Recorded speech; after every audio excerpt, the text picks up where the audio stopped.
Quel conseil tu donnerais à une start-up qui est en train de disrupter un marché pour éviter de se faire défoncer par le lobby? Typiquement, Doctrine.net, comment est-ce qu'elle peut éviter de se faire casser les reins au niveau où elle est par un plus gros qu'elle? Alors, elle peut pas. Et elle doit mener une bataille. Alors, il y a aujourd'hui sur ces sujets de lobbying, de réglementation, etc., il y a trois sujets dans le sujet. C'est un peu comme des poupées russes. D'abord, il y a un sujet qu'il faut comprendre et qui est qu'en France, on a souvent une argumentation de type légal, pas légal. Beaucoup d'entrepreneurs vont dire « Ah, mais Uber, c'est illégal » ou « Je ne sais pas qui, c'est légal ou pas légal ».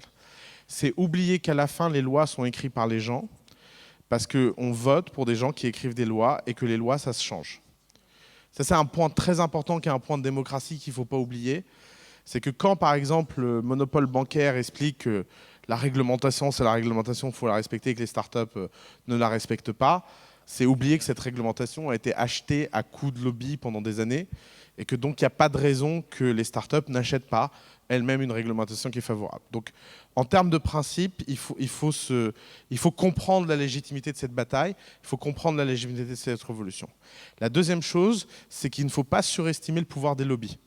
Si vous regardez les lobbies d'à peu près tous les sujets sur les 10 dernières années, ils ont un problème fondamental, c'est que les startups sont une alliance avec les utilisateurs lorsque ces lobbies ne le sont pas. Et c'est là le fond du sujet. Prenons un exemple tout bête. Adopi. On a créé une institution qui coûte 150 millions d'euros par an pour empêcher les gens de pirater des films. Alors, je ne vais pas demander qui ici a piraté un film. Merci, monsieur, pour votre courage. À peu près tout le monde. Et donc, qu'est-ce qui se passe quand on fait quelque chose qui va à l'encontre de tout le monde? C'est-à-dire que vous imaginez quand même le président d'Adopi qui explique que ses enfants ne veulent plus lui parler. C'était l'une des meilleures interviews de l'histoire. Où il disait, c'est vrai, il a quand même sorti dans un article, dans une interview du Monde, il est vrai qu'il y a quelques incompréhensions sur Adopi, mes enfants sont pas partisans de ce que je fais. Je dis, oulala, la vie à la maison doit être dure. Papa, j'ai encore reçu une lettre à cause de toi. Donc ça, c'est quelque chose d'important, c'est qu'il faut quand même comprendre que ces startups, qu'on le veuille ou non, viennent apporter des solutions qui sont en résonance avec les aspirations des gens, qu'on soit dans le déni ou pas. Étant un utilisateur de taxi hyper intensif, quand Uber s'est lancé, c'était comme apporter un verre d'eau dans le désert. C'était d'un seul coup, oh mon Dieu, enfin un truc. À peu près toutes les solutions technologiques qui nous intéressent sont toujours des solutions qui ne brillent pas par le fait qu'elles sont des meilleurs produits au début, mais qui brillent par le fait qu'on se dit « Ah, enfin quelqu'un qui s'occupe de moi ». Ah, enfin quelqu'un qui est aligné avec moi. Et la troisième chose, c'est qu'à cause de ça, les hommes politiques ont une relation extrêmement compliquée avec ces histoires-là. D'un côté, à peu près tous les hommes politiques de la planète pensent que les startups sont une bonne chose. D'ailleurs, il n'y a qu'à voir en ce moment, il n'y a pas un homme politique qui ne sait pas de se mettre à côté d'une startup pour gagner des voix. Mais en même temps, ils sont contre Uber, parce que c'est des grands méchants américains. Alors, c'est ce que nous, on appelle à The Family le phénomène du bac à sable. C'est qu'on aime bien les entrepreneurs quand ils sont dans le bac à sable, comme les enfants. Mais quand les enfants sortent du bac à sable et commencent à lancer du sable sur les parents, là, ça ne va plus. Et pourtant, en fait, le destin d'à peu près toutes les startups qui fonctionnent, c'est de sortir du bac à sable et de lancer du sable. Et c'est là que commence le troisième sujet en termes de lobbying. C'est que forcément, il y a un moment où il y a une bataille très dure. Et forcément, il y a un moment où il faut que les startups soient massivement capitalisées. Et ça, c'est quelque chose qu'on ne prend pas en compte en France. Nous, on le voit avec Hitch. Hitch aurait dû, pour vous donner un chiffre, Hitch, aujourd'hui, avec 700 000 personnes, c'est une équipe de 6 ingénieurs. Là où Uber a 1200 ingénieurs dans le monde, dont 150 qui sont dédiés qu'à la France. Donc, vous avez une équipe de 6 personnes qui est en concurrence avec 150. Ça ne peut pas durer éternellement. Il y a un moment, ces startups-là doivent lever les capitaux pour pouvoir résister, doivent lever les capitaux. Alors, après, elles sont très malines. On peut faire des campagnes. On a fait une campagne, d'ailleurs, vous pouvez taper Hitch campagne électorale, vous verrez, c'est une vidéo très drôle. On a pris des hommes politiques jeunes et on les a fait défendre Hitch malgré eux, en prenant des phrases et en les coupant. on a fait 14 millions de vues. Donc on peut, quand on est une start-up, être plus malin, dépenser moins d'argent, mais à un moment, on ne peut pas passer autrement que par la case capitalisation, investissement et bataille à mort. Parce que de toute façon, à la fin, soit les entreprises traditionnelles gagnent, soit les startups gagnent. Il y a pas, je sais qu'il y a beaucoup de gens qui disent « Ah, il faut trouver des solutions, travailler ensemble, etc. » Nous, il y a une citation de l'Iliade qu'on adore à The Family.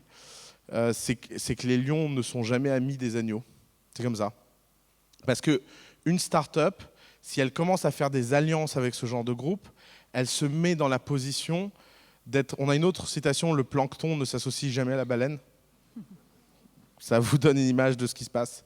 C'est que toutes ces histoires de grands groupes qui vont aider les petits groupes dans leur jardin à se développer, etc.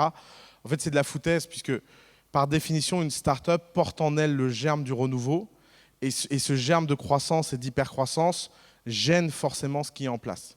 Si on ne gêne pas quelqu'un, c'est qu'on ne fait pas quelque chose d'intéressant, et que donc à un moment, on peut pas faire, il n'y a pas de miracle, on ne peut pas faire autrement que mener la bataille qu'il faut mener. Et j'aurais une petite question concernant l'entreprise qui rentre gratuitement en toute la législation en ligne, etc. Concernant le modèle économique, puisque ça ressemble un peu à Wikipédia, mais en mieux, en plus élaboré.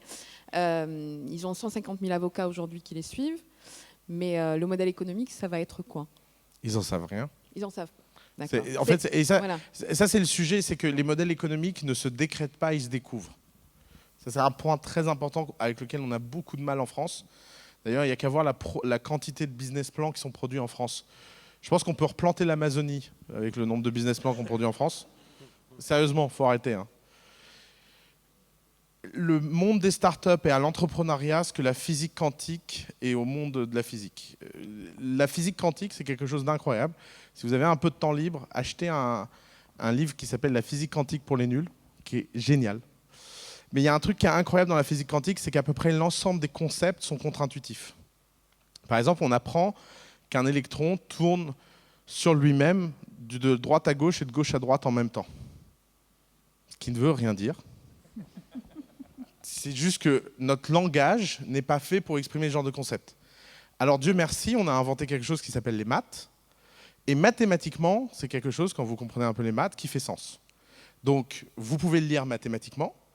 Vous pouvez le partager à quelqu'un qui le lit mathématiquement, mais vous avez un gros problème quand les gens ne lisent pas mathématiquement. Parce que résultat, vous devez traduire ça par une phrase en langage naturel, et la phrase en langage naturel n'est pas faite pour exprimer ce concept, et donc ça donne des phrases très bizarres, du genre un électron peut avoir un état négatif et positif en même temps. Mais quoi?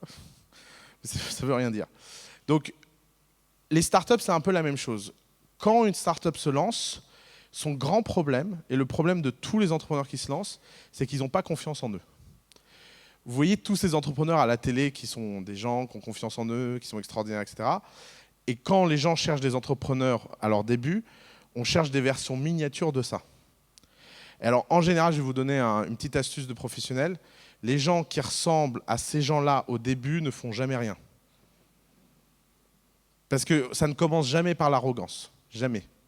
Ça commence toujours par l'humilité, ça commence toujours par avoir l'air un peu paumé, et ça commence toujours par le fait d'accepter d'aller dans l'inconnu.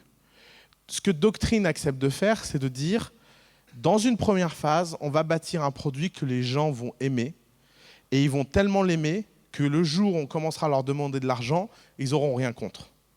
Et si vous regardez, ça peut paraître complètement absurde, mais si vous regardez l'histoire économique récente, c'est ce qui s'est passé systématiquement. C'est ce qui se passe systématiquement. Soit les entreprises font quelque chose qui plaît aux gens et les gens sont prêts à payer, soit les entreprises font quelque chose qui ne plaît pas aux gens et les gens ne sont pas prêts à payer. Ce qui ne veut pas dire que toutes les startups qui démarrent en gratuit finiront par survivre. Parce qu'il y a plein de startups qui démarrent en gratuit, les gens le prennent parce que c'est gratuit. Mais le jour où c'est payant, ils se disent, bon, finalement, ce n'est pas si important que ça. C'est la différence entre un must-have et un nice-to-have. Et c'est vraiment ça. Est-ce que Doctrine, c'est la fonction sympa que les avocats ont besoin et qui est complémentaire à LexisNexis, ou est-ce que c'est vraiment le centre de leur recherche documentaire? Et si c'est le centre de leur recherche documentaire, il n'y a pas de raison qu'ils ne soient pas prêts à payer un jour. Et si ça ne l'est pas, il n'y aura aucune raison qu'ils soient prêts à payer quoi que ce soit. Mais il faut accepter ce saut dans l'inconnu, il faut accepter ce saut dans le vide, parce qu'on ne peut pas mener toutes les batailles de front. Une nouvelle question. Alors, je me permets juste un peu pour valoriser l'Agence de développement économique qui nous accueille ici, que tu nous développes ton point de vue sur les couveuses, les pépinières, Oula. tout le mal que tu en penses et tout le bien que tu penses, je dirais, des accélérateurs. Voilà. Parce que nous n'avons pas encore d'accélérateurs sur le territoire. Merci. Ouais, j'espère que vous n'en aurez pas. Alors, je suis désolé, je vais être honnête parce que je ne sais pas faire autre chose. C'est comme ça m'apporte plein de problèmes. Mais on finit par s'y habituer.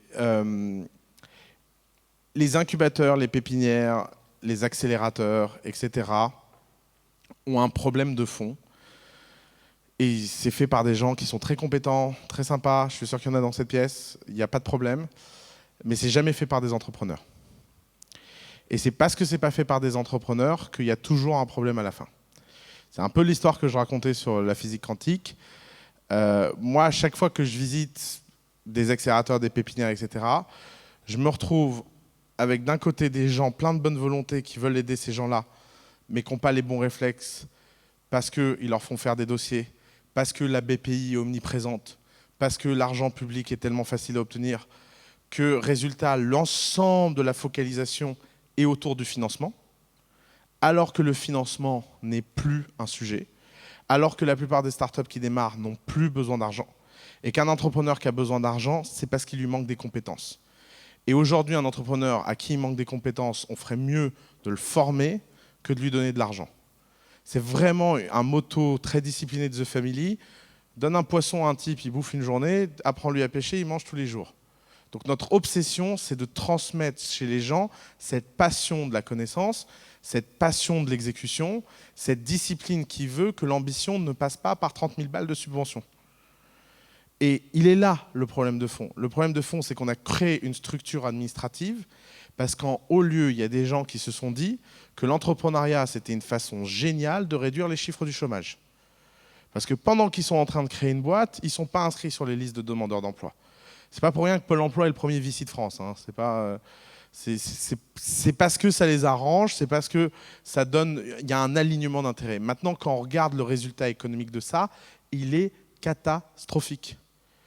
L'entrepreneuriat en France est dans une situation catastrophique parce qu'on ne confronte pas les entrepreneurs assez rapidement à la réalité du marché. On ne les confronte pas assez rapidement à leur besoin premier qui est d'être confrontés aux clients le plus rapidement possible. Alors, j'étais la semaine dernière à Brest ou Rennes, je ne sais plus. Enfin bref, par là. Et j'ai rencontré ces gens qui étaient charmants au demeurant et qui m'ont quand même expliqué que leur métier, c'était de permettre aux gens de se retrouver dans les dossiers régionaux à remplir pour les subventions. Et quand vous vous rendez compte de l'énergie qui est dépensée par les entrepreneurs dans ça, ça ne peut pas faire des entrepreneurs qui comprennent ce qu'est leur quotidien. Et le premier responsable de ça, c'est les entrepreneurs eux-mêmes. Et c'est ça le sujet. Si les entrepreneurs se reprenaient en main et arrêtaient d'aller chercher cette héroïne pour pas cher, parce que c'est le problème de la drogue. Hein. C'est-à-dire quand on donne de la drogue gratuite aux gens et qu'en plus elle est bonne, les gens consomment. Hein. Et après, ils se réveillent le matin, ils disent « Ah, c'est pas terrible, j'ai mal à la tête ». Et ben, c'est le grand problème du développement économique des territoires. Le développement économique des territoires passera par des entrepreneurs qui passent le relais. Il ne passera jamais par des organisations territoriales ou des organisations d'État qui vont faire autre chose qu'un boulot d'infrastructure. Et cette passion qu'on a, je sais qu'il y a les représentants de la French Tech, donc je vais aussi me les mettre à dos. On a créé un label qui s'appelle la French Tech pour donner le sentiment aux gens que leur start-up valait quelque chose, même quand elle valait rien. Et vous savez qu'est-ce qui se passe quand on met les mauvais juges? On a les mauvais élèves. Vous prenez toutes les start-up qui gagnent le label French Tech dans ce pays, les unes après les autres, elles sont toutes plus ridicules les unes que les autres. Parce qu'elles sont super fortes à faire des pitchs, elles sont super fortes à gagner des concours, elles sont super fortes à faire les clowns et à penser que le boulot d'un entrepreneur, c'est d'aller sur scène et faire des pitchs et que ça veut dire ça d'être entrepreneur, alors qu'être entrepreneur, ça veut dire une seule chose, fabriquer un produit, parler à des clients et rendre les clients heureux. Et Doctrine, ils n'ont jamais été pitchés dans aucun concours ou dans aucune subvention. Ils ont 150 000 avocats, ils ont 6 mois. Pourquoi? Parce que si vous rencontrez les gens de Doctrine, vous sentirez chez eux un hubris, une violence très particulière qui est portée par l'ambition. Et la question, c'est qu'en France, c'est unique au monde qu'on pense que l'entrepreneuriat est une œuvre sociale. C'est incroyable ça. Regardez le nombre de gens qui prétendent aider des entrepreneurs. Nous, à The Family, on n'a jamais prétendu aider le moindre entrepreneur. On s'associe aux entrepreneurs. S'ils deviennent riches, on devient riche. À la fin, le but du jeu, c'est de gagner beaucoup d'argent. Et donc, ça veut dire quoi? Ça veut dire que quand on a un entrepreneur qui rentre à The Family et qui croit que c'est Disneyland et qu'il est rentré dans un truc super cool où il y a des palmiers et des fauteuils et que donc à partir de maintenant, il peut glander, eh ben, il est ignoré. Parce que notre culture est une culture de l'exigence, notre culture est une culture de l'exécution, et que les gens qui rentrent à The Family, c'est pour être champion olympique. Ça ne veut pas dire qu'ils vont tous réussir, mais au moins ils vont tous travailler très dur. Et donc même s'ils échouent, c'est une quête de vie qui fait qu'après, ils font quelque chose d'autre, ils rejoignent des startups en tant qu'employés, ils rejoignent d'autres startups, ils rejoignent des projets. Vous imaginez pas le taux de recyclage qu'on a dans The Family. Et on peut recycler les gens, parce que les gens, ils n'ont pas passé 2 ans à remplir des dossiers pour à la fin de leurs 18 mois de chômage dire « Ah, bah, en fait, ça n'a pas marché. Bon, bah, maintenant que j'ai utilisé toutes les subventions du monde et que j'ai dépensé l'argent des classes moyennes et des impôts, je vais pouvoir faire des trucs. » Et vous verrez qu'il y aura un backlash, parce qu'un jour, il y a un député ou je ne sais pas qui va se... entre Londres et Paris. Ça fait on lance on a décidé de lancer à Londres quand Londres sort de l'Europe. Bon, chacun ses timings. On a lancé le jour du Brexit, ça ne s'invente pas. Hein. Et donc il y a eu 1 an de préparation. Ça fait 1 an que je vis dans l'Eurostar, hein, assez basiquement. Londres et Paris sont connectés et fusionnés. Il n'y a pas de distance parce que l'Eurostar fonctionne. L'Eurostar, c'est une pièce d'infrastructure extraordinaire. Je pense que j'ai 1 train sur 100 qui est en retard. Il y a un confort incroyable de travail dedans. Il y a ce qu'il faut pour les voyageurs fréquents, les lounges, les machins. Donc, ils ont fait l'effort, en fait, d'essayer de créer un process qui est seamless et qui permet de vivre dans les 2 villes en même temps. Et c'est quand ce genre de process est là que la province disparaît. D'ailleurs, disparaît au sens où elle devient invisible et elle ne devient plus un effort. Il faut que la province devienne un actif, là où avant elle était un investissement.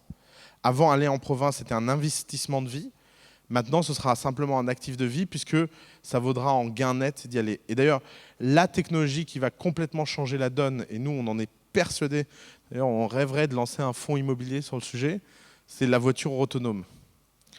Le jour où des voitures roulent à 400 km/h sur l'autoroute sans aucun chauffeur, en intelligence artificielle, disponible 24 heures sur 24 pour quelques euros, vous pouvez être sûr que la structuration urbaine et immobilière dans le monde a changé.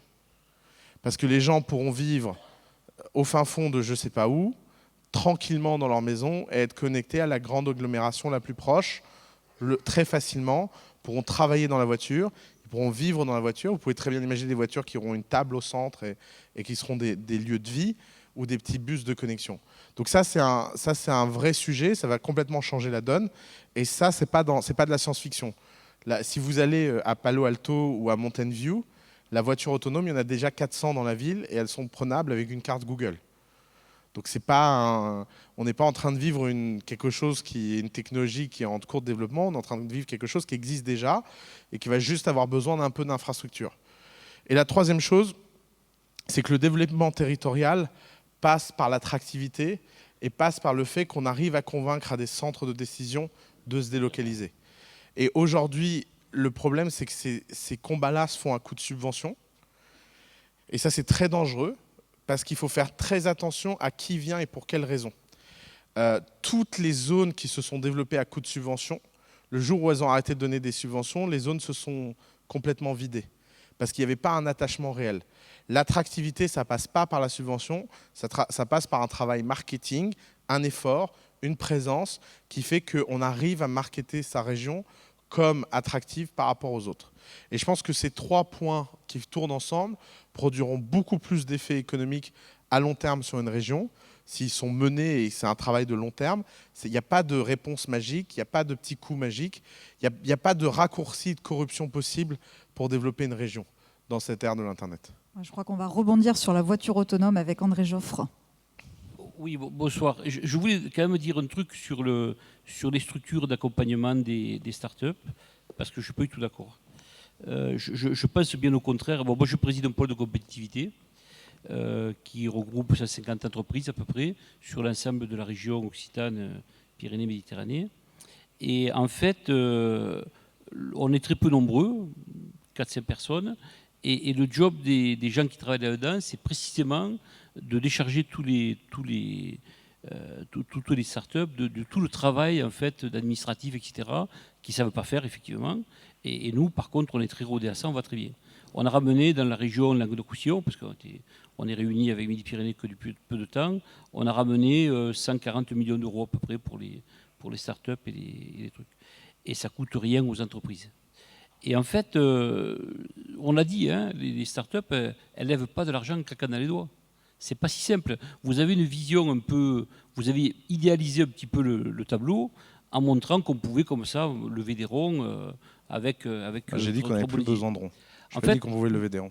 Moi, je pense que dans le discours des pontes de l'Internet, il y a deux choses qui ne vont pas. C'est que d'abord, vous ne parlez jamais des échecs. Je ne sais pas s'il faudrait en parler davantage. Des boîtes qui coulent, des mecs qui ont vendu leur maison pour faire des startups et qui sont au chômage, il y en a plein, j'en connais. Et ça, c'est dur. Et c'est parce qu'ils ont cru que leur truc pouvait être intéressant. Moi, j'ai des tas de gens qui viennent me voir, je passe du temps à leur dire « Non, votre truc n'y allez pas, ça ne tient pas la route. » Voilà. Alors après, on me dit « Mais c'est pas grave, parce qu'en fait, une startup, on pivote. Peu importe finalement que l'idée ne soit pas bonne, on y va, et puis après, on brûle un peu de cash, et voilà, on se retrouve avec plus rien. » Alors ça, il faut quand même, il faut pas faire miroiter aux gamins que c'est très facile, que ça va. Bon. Alors attendez. Attends, je vais répondre par espace parce que je sens que ça va durer 15 minutes. Non. D'abord, c'est pas des gamins. D'accord. Mais si, il y a des gamins. Non, mais juste, déjà, le mot gamin devrait être interdit. Mais tout simplement parce qu'aujourd'hui, à 18, 20, 50 ans, c'est plus une question d'âge, c'est une question de talent. Mais moi, je suis un gamin, mec. Non, mais d'accord. Je pense pas que quand vous utilisez le mot, c'est ce que vous dites. Et maintenant, quand vous dites qu'il y a des gens qui vendent leur maison pour faire une start-up, moi, je vous dis que ces gens-là vivent dans un monde qui n'existe plus. Le budget moyen de création d'une start-up as a family, c'est 5 000 €. Point. On interdit aux entrepreneurs as a family de dépenser plus de 5 000 € pour lancer leur boîte. Pourquoi ? Tout simplement parce qu'aujourd'hui, la question, c'est que tous les gens qui ont besoin d'argent pour lancer leur start-up sont des gens qui n'ont pas les bonnes compétences pour le faire. Les échecs, il y en a plein. Mais les échecs ne sont pas intéressants au sens où on a réussi à créer une infrastructure, un monde dans lequel l'échec ne remet pas en cause la vie des gens. Et les pôles de compétitivité, vous avez distribué 140 millions. C'est quoi la net asset value de ces 140 millions ? Moi, je peux te montrer des boîtes qui ont créé des centaines d'emplois. Non, mais juste 140 millions dépensés, c'est l'argent des impôts. 140 millions dépensés, c'est quoi le retour sur investissement ? Ah ben, il est vachement fort. Il est de combien ? Je peux te donner les chiffres. Là, c'est ça le problème, c'est que vous ne le connaissez pas par cœur. Je te le ferai passer. Ça veut dire que ce n'est pas le cœur de la question. Et si ce n'est pas le cœur de la question, il y a un problème d'efficacité. Nous, notre sujet, c'est le nombre d'emplois créés. Voilà. Mais ce n'est pas un sujet, le nombre d'emplois créés. Bientôt, il n'y aura plus d'emplois. Pour les gens qui sont au chômage à Perpignan ou à Record, c'est important le nombre d'emplois créés. Et moi, je vous dis que vous pouvez dire ça aux gens et vous pouvez mentir aux gens et vous pouvez leurrer les gens sur le fait que l'emploi va survivre. Et moi, je vous le dis parce que je suis au cœur de cette industrie, l'emploi ne survivra pas. L'emploi ne survivra pas à cette génération. Le fait de définir la vie des gens par leur emploi n'est pas un message raisonnable à donner aux gens. Parce que ça, c'est leurrer les gens. Ça, c'est emmener les gens dans un monde qui n'existe plus et leur dire à tous ces gens que grâce à la subvention, on va leur créer des emplois qui sont des emplois de pas de qualité et pas qualifiés. C'est un discours qui n'est pas bon. On ferait mieux de dépenser ces 140 millions dans des institutions d'éducation. On ferait mieux de monter dans les territoires le niveau de formation générale. On le fait aussi. On devrait faire que ça. Et on devrait le faire avec une intensité telle que les gens... Combien de gens dans cette salle savent programmer ? Mais il n'y a pas que la programmation dans la vie. Si, non. C'est le sujet. C'est un peu comme les gens au XVIe siècle qui disaient, c'est exactement le même sujet que les gens qui au XVIe siècle disaient, il n'y a pas besoin que tout le monde sache lire et écrire. Aujourd'hui, ça paraît absurde. Dans 20 ans, ça paraîtra absurde qu'on n'ait pas pensé que tout le monde devait être digital native. C'est ça le sujet de fond. Le sujet de fond, que vous le vouliez ou pas, c'est qu'on n'est pas en train de leurrer les gens sur le fait que faire une start-up c'est facile. C'est au contraire, parce que c'est très difficile, qu'il ne faut surtout pas les leurrer avec de l'argent et surtout l'argent des autres. Bon, alors ce que je veux te dire, c'est qu'on peut monter des boîtes traditionnelles dans la région qui créent des véritables... On a créé des entreprises industrielles à Montpellier qui créent des vrais produits, des produits d'énergie solaire, etc. Des vraies entreprises. Alors, tu vas me dire, l'industrie, c'est plus pour nous. Mais non, mais digital, etc. on fait ça. 20% de notre portefeuille est dans l'industrie. Nous, Voilà, on pense donc que c'est l'industrie, bien. c'est l'avenir.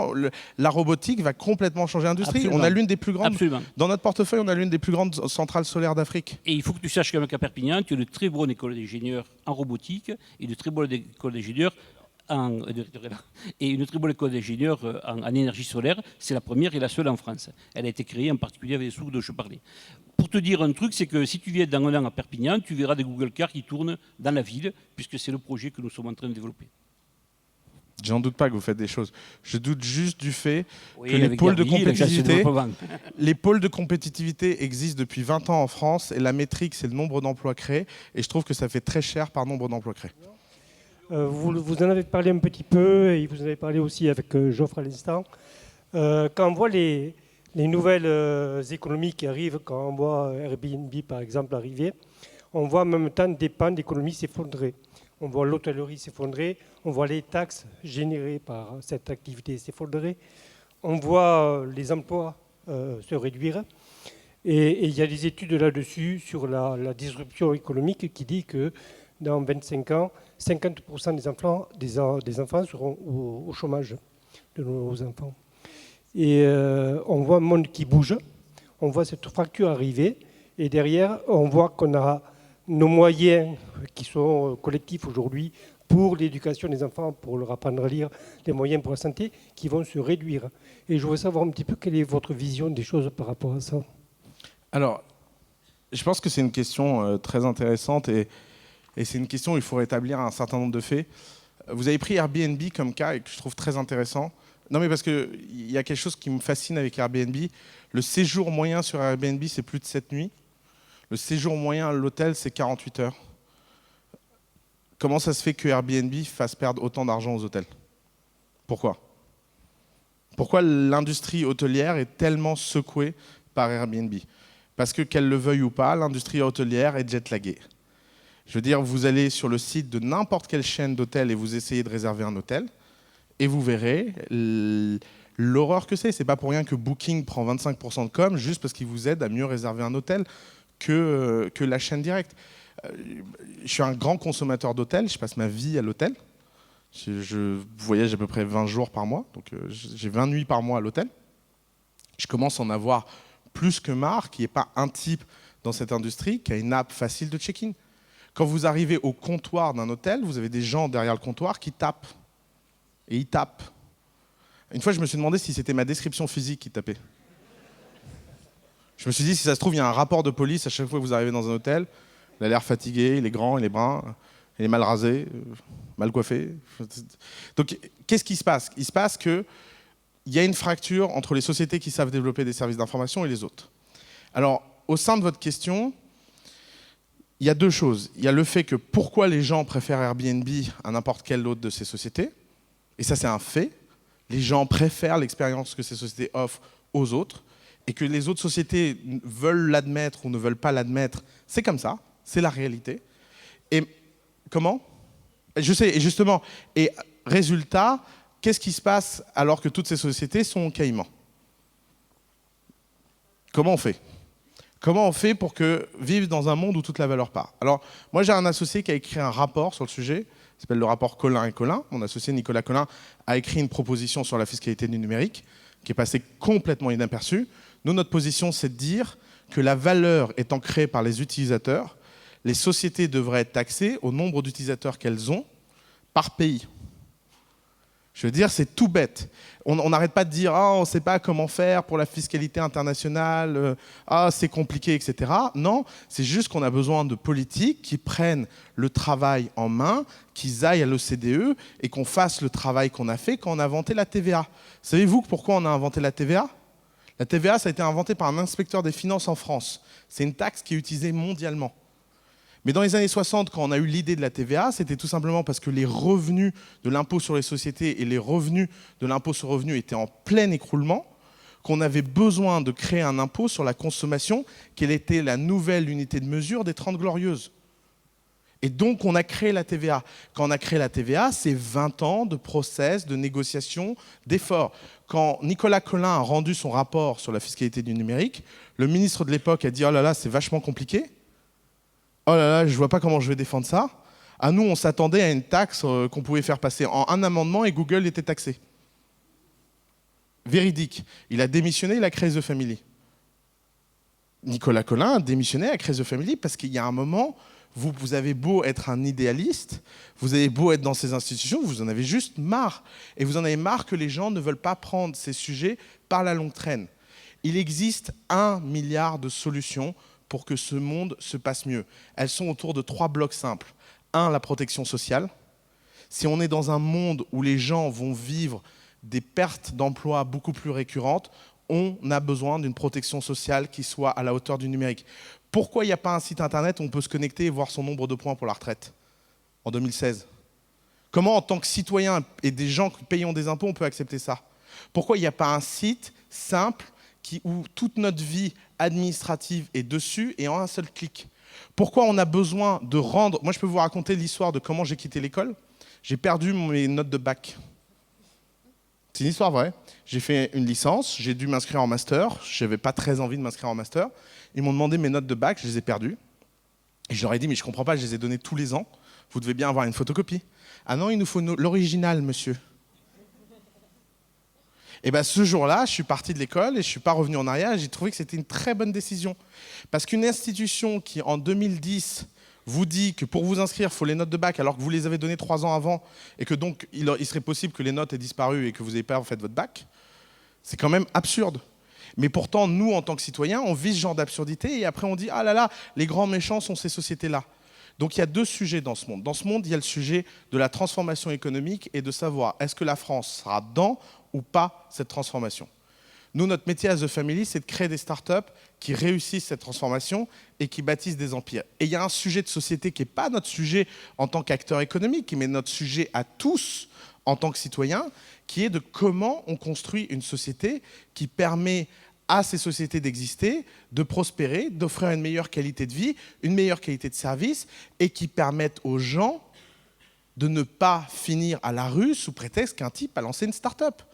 Comment on peut rendre responsables les entrepreneurs de ces changements violents en leur disant « vous êtes responsables de la société ». Pour ça qu'on a créé l'impôt. Je ne connais pas un entrepreneur qui n'est pas prêt à payer d'impôts.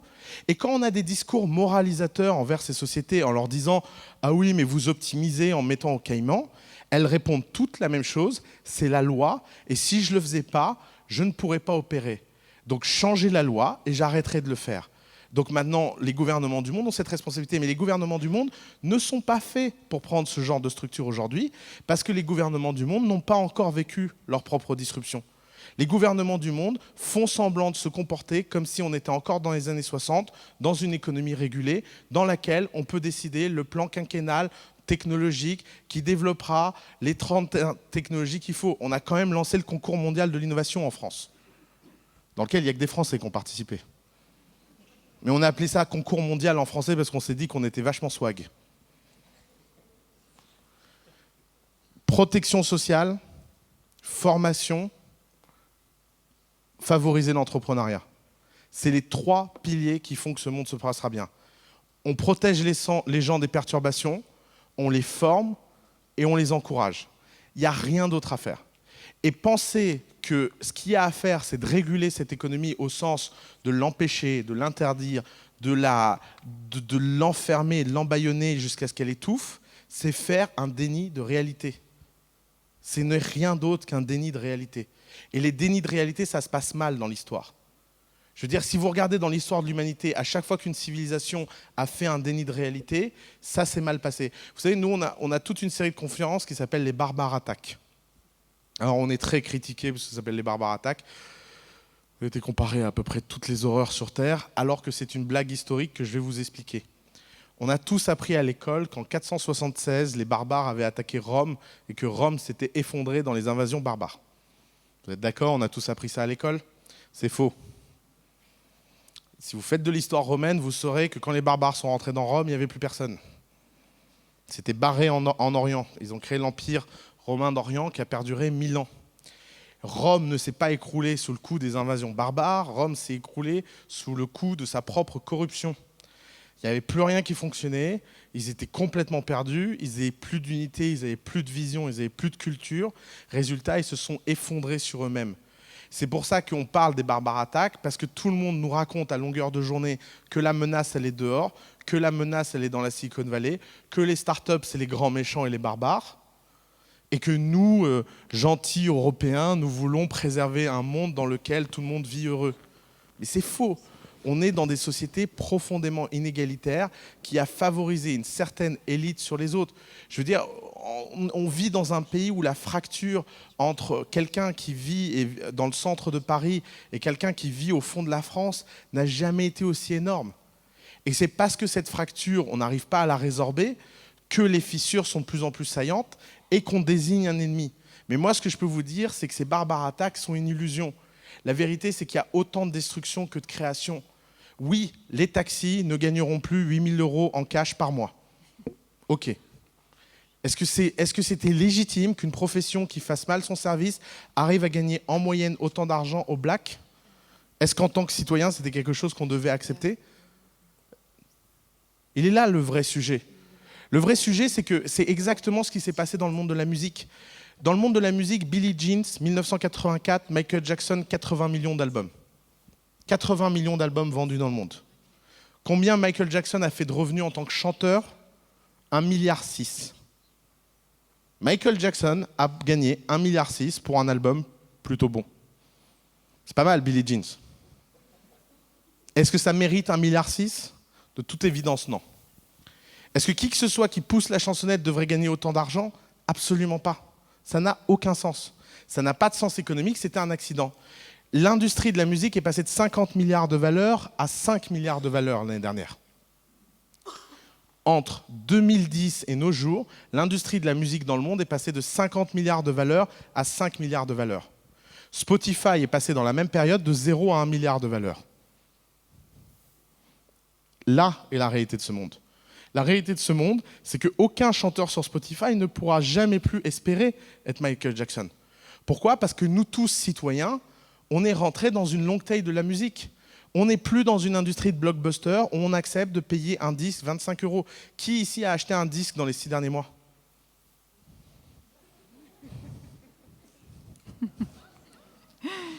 Est-ce que vous pensez qu'aujourd'hui,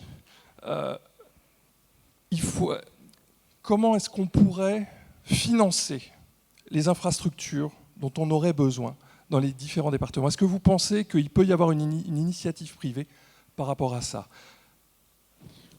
Elon Musk a annoncé la semaine dernière qu'il allait lancer 4000 satellites dans les 5 ans qui viennent pour offrir une couverture mondiale de l'Internet de 100%.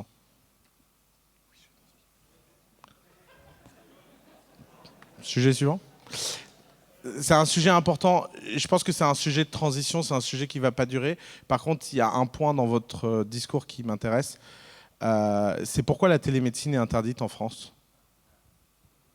Parce qu'on veut déraciner des médecins dans des villages paumés et on veut leur donner une tonne d'argent pour ça, alors que 99% des besoins médicaux à distance sont réglables. Alors pourquoi la télémédecine est interdite en France? Et c'est ça le vrai sujet. Le vrai sujet, c'est qu'on a un lobby qui s'appelle l'Ordre des médecins, qui fait tout pour empêcher l'émergence de la télémédecine, par peur que la télémédecine change le rapport des gens à la médecine. Moi, ma femme est médecin, elle me dit qu'en 10 ans, il y a un truc incroyable qui s'est passé, c'est que plus aucun de ses collègues n'arrive à être arrogant. Parce qu'elle dit, il y a 10 ans, quand un médecin disait quelque chose à quelqu'un, il l'écoutait. Maintenant, il va chercher sur Google si c'est vrai. Et vous imaginez pas le nombre de médecins qui trouvent ça honteux. Alors moi, je vais vous répondre ce que je pense. Je me demande comment les médecins ont pu vivre dans une réalité où ils ont pensé que notre santé était suffisamment pas importante pour qu'ils puissent décider à notre place en toute légitimité. C'est ça le vrai problème. Et à chaque fois, c'est toujours une vraie bataille autour du sens et autour du pouvoir. Aujourd'hui, quelqu'un qui a un cancer, quelqu'un qui a un diabète, quelqu'un qui a une maladie rare est toujours plus informé sur sa maladie que le médecin lui-même.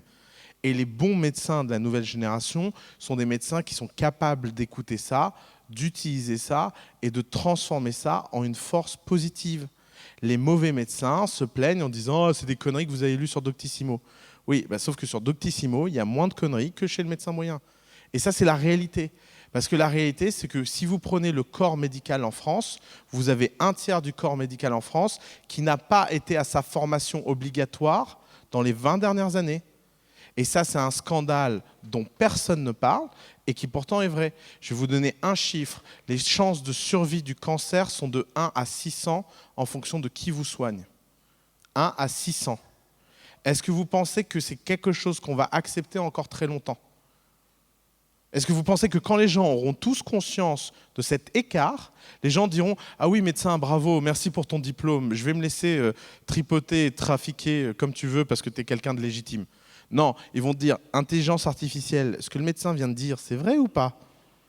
Et ce sera une très bonne chose. Et les médecins qui ne le supporteront pas iront faire autre chose. Merci beaucoup. Merci Oussama Ammar. Merci beaucoup.